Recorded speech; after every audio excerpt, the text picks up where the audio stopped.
அருமையான இந்த விழாவுக்கு தலைமையேற்றிருக்கிற விடுதலை சிறுத்தைகள் கட்சி மாவட்ட செயலாளர் சாதிக் அண்ணன் அவர்களே,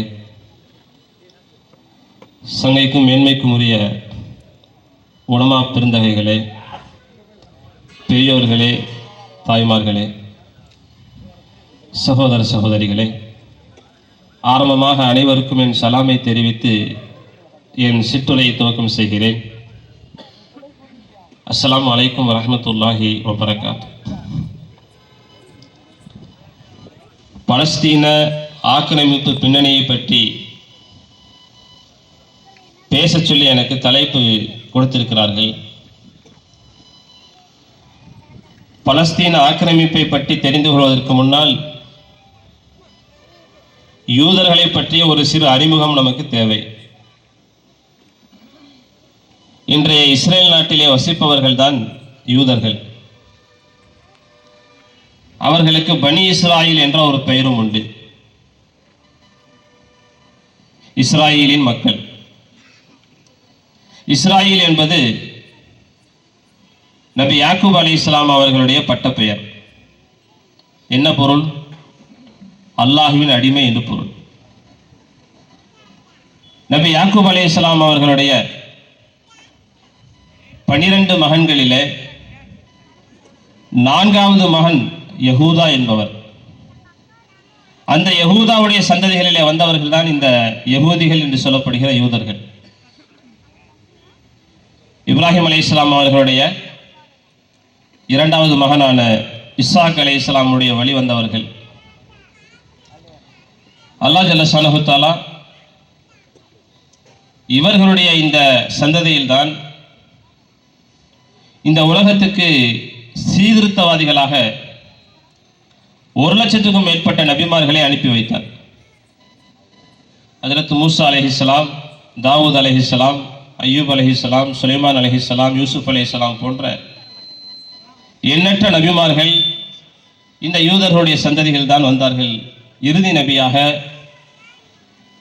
ஹாத்தமு அம்பியாய் பனி இஸ்ராயிலாக ஈசா அலைஹிஸ்ஸலாம் அவர்கள் வந்தார்கள். அதோடு அந்த வம்சாவளியிலே நபிகள் வருவது நின்று விட்டது. அதற்கு பின்னாலே கடைசி நபியாக நம்முடைய தூதர் முஹம்மது ரசூலுல்லாஹ் ஸல்லல்லாஹு அலைஹி வஸல்லம் அவர்கள் இப்ராஹிம் அலைஹிஸ்ஸலாமுடைய மூத்த மகனான இஸ்மாயில் அலைஹிஸ்ஸலாமுடைய சந்ததியிலே வருகிறார்கள்.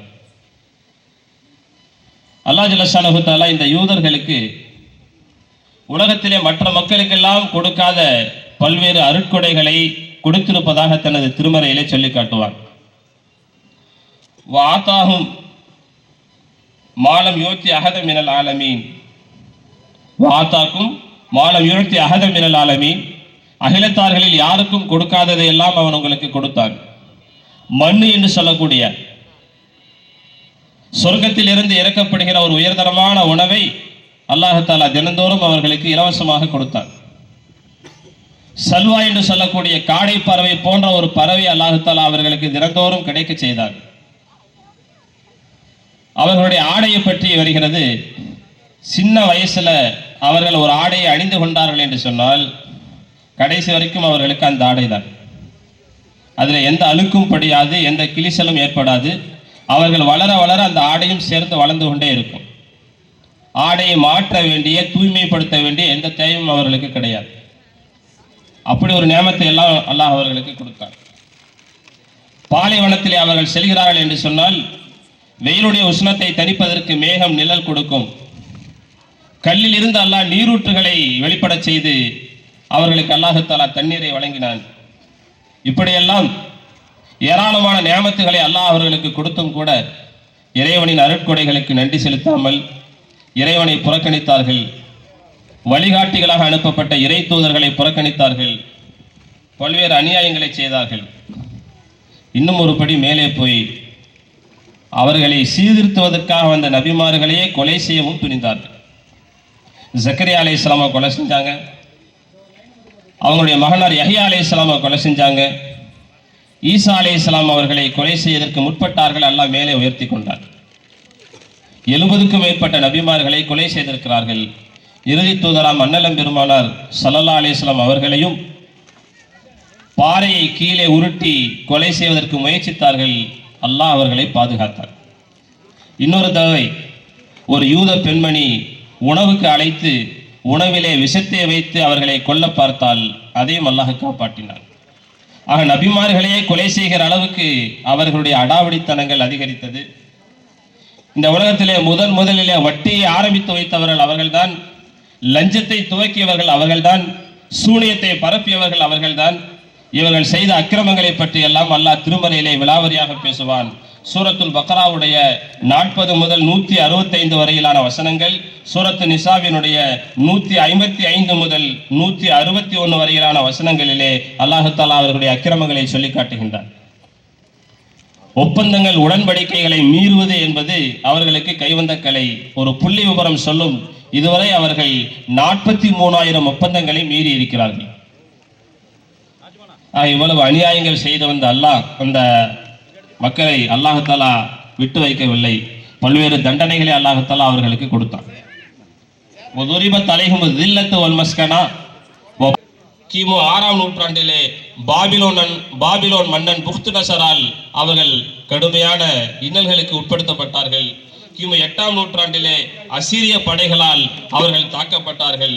2000 ஆண்டுகளாக கிறிஸ்தவர்களால் பல்வேறு இன்னல்களுக்கு அவர்கள் ஆளாக்கப்பட்டார்கள்.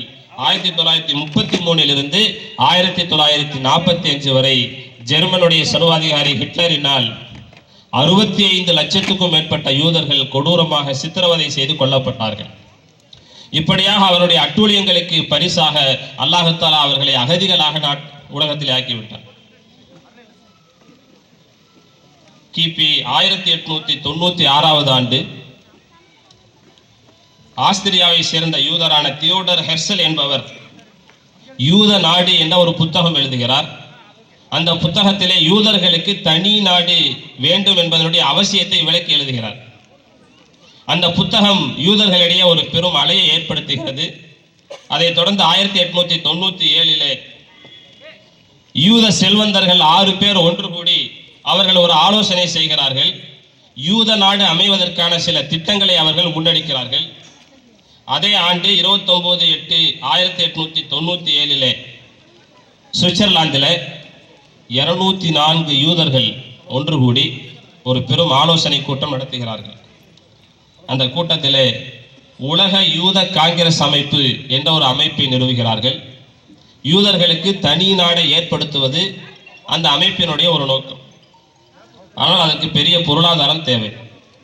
அந்த பொருளாதாரத்தை திரட்டுவதற்காக உலகம் முழுவதும் வாழ்ந்து கொண்டிருந்த யூதர்களிடத்திலே பொருளாதாரத்தை கேட்கிறார்கள், சந்தாக்களை கேட்கிறார்கள். யூதர்கள் தங்களுடைய உழைப்பிலிருந்து சேமித்த பணத்தை எல்லாம் இந்த யூத அமைப்புக்கு அவர்கள் தொடர்ந்து வழங்கி கொண்டே இருக்கிறார்கள். ஒரு கட்டத்தில் ஒரு பெரிய நிதி சேர்த்து விட்டது. இந்த நிதியை கொண்டு பலஸ்தீனத்தை அதன் சில பகுதிகளை விலைக்கு வாங்க வேண்டும் என்று கடைசி கலீஃபாவான சுல்தான் அப்துல் ஹமீத் அவர்களிடத்திலே பணத்தை கொடுத்து பேரம் பேசுகிறார்கள். அப்போது சுல்தான் சொன்னார், இந்த பலஸ்தீனம் என்பது என்னுடைய சொத்து அல்ல, என்னுடைய சமுதாயத்தினுடைய சொத்து, உலகம் முழுவதும் வாழ்கிற முஸ்லிம்களுடைய பொது சொத்து. எனவே என்னுடைய உடலில் இருந்து ஒரு பகுதியை வேண்டுமானால் நான் வெட்டி தருவேனே தவிர பலஸ்தீனத்தினுடைய ஒரு பகுதியை நான் எடுத்து உங்களுக்கு தரமாட்டேன், முனை அளவுக்கு கூட உங்களுக்கு இடம் கிடைக்காது என்று அவர் மறுத்துவிட, கடைசியில துருக்கியில இருந்த இஸ்லாமிய இளைஞர்களை மூளைச்சலவை செய்து அவர்கள் மூலமாக அந்த சுல்தான் கலீஃபா அவர்களை எதிர்த்து போராட செய்து கடைசியில அவரை ஆட்சியில் இருந்து அகற்றி விடுகிறார்கள். அதுக்கு பின்னாலே பலஸ்தீனுடைய நிலங்களை அவர்கள் ஆக்கிரமிக்கிறார்கள். ஒன்று, ஒரு பெரிய விலையை கொடுத்து பலஸ்தீன மக்களிடமிருந்து அந்த நிலங்களை விலைக்கு வாங்குகிறார்கள். இன்னொரு புறம் அவர்களுக்கு கடுமையான பொருளாதார தேவை பலஸ்தீன முஸ்லிம்களுக்கு ஏற்பட்ட போது அவர்களுக்கு வட்டிக்கு பணம் கொடுத்து அந்த வட்டி கட்ட முடியாத சூழலிலே அவருடைய நிலங்களை எழுதி வாங்கிக் கொள்கிறார்கள். மூன்றாவதாக, திடீர் என்று பலஸ்தீனில் இருக்கிற பல கிராமங்களுக்குள்ளே அவர்கள் படைகளோடு நுழைந்து அங்கிருக்கிற முஸ்லிம்களை கொன்றும் அவர்களை அகதியாக்கி வெளியேற்றியும் அந்த கிராமங்களை எல்லாம் கைப்பற்றிக் கொள்கிறார்கள். இப்படியாக ஒரு பெரும் பலஸ்தீன நிலப்பரப்பு அவர்களுக்கு சொந்தமான உடனே உலகம் முழுவதும் இருக்கிற தங்களுடைய இனத்தை சார்ந்த யூதர்களை இங்கு வந்து குடியேறுமாறு அழைப்பு கொடுக்கிறார்கள். யூதர்கள் அப்படியே மக்கள் கூட்டம் கூட்டமாக வந்து பலஸ்தீன நிலப்பரப்பில் அவர்கள் குடியேறுகிறார்கள். 1903 வரைக்கும் 25,000 யூதர்கள் குடியேறுகிறார்கள். 1914க்குள் மேலும் 40,000 யூதர்கள் குடியேறுகிறார்கள். 1917க்கு பின்பு 70,000க்கும் மேற்பட்ட யூதர்கள் வந்து குடியேறிவிட்டார்கள். இதற்கிடையில முதல் உலகப்போர் நடக்கிறது. அந்த முதல் உலகப்போரிலே பிரிட்டனுடைய ஆட்சிக்கு கீழே, அதனுடைய கட்டுப்பாட்டுக்கு கீழே பலஸ்தீன் வந்து விடுகிறது. பிரிட்டன் யூதர்களுக்கு சப்போர்ட் செய்கிறது, ஒத்துழைப்பு கொடுக்கிறது. எனவே பிரிட்டன் மூலமாக தங்களுடைய கனவாக இருக்கிற தனி நாட்டினுடைய தேவையை அவர்கள் நிறைவேற்றிக் கொள்ள முற்படுகிறார்கள். அதே போல 1922 அமெரிக்க அரசும் தன்னுடைய நாடாளுமன்றத்திலே யூதர்களுக்கு தனி நாடு வழங்குவதற்கு ஒப்புதல் கொடுக்கிறது. அதற்கு பின்னால் ஐநா சபையும் ஒப்புதல் கொடுக்கிறது. இந்த பிரிட்டன் அமெரிக்கா என்ற 2 நாடுகளினுடைய முயற்சியின் பலனாக 1948 வருடம் மே மாதம் 15ஆம் தேதி இஸ்ரேல் என்கிற யூத நாடு உதயமாகின்றது. ஒன்றுபட்ட அந்த பலஸ்தீனை 2ஆக பிரித்து பாதியை யூதர்களுக்கும் மீதியை பலஸ்தீனர்களுக்கும் கொடுப்பது என்று ஐநா முடிவு செய்கிறது. அப்படி கொடுக்கிற போது கூட ஒருதலை பட்சமாக பெரிய மக்கள் தொகை கொண்ட பலஸ்தீன முஸ்லிம்களுக்கு 44%, மக்கள் தொகை குறைவாக இருக்கக்கூடிய ஆக்கிரமிப்பு செய்ய வந்திருந்த அந்த யூதர்களுக்கு 56% ஒதுக்கப்படுகின்றது. அடுத்து இந்த யூத இஸ்ரேல் நாட்டை அடுத்து வந்த 10 ஆண்டுகளிலே உலகத்திலே இருந்த 65க்கும் மேற்பட்ட நாடுகள் தனி நாடு என்ற அங்கீகாரத்தை கொடுத்து விட்டது.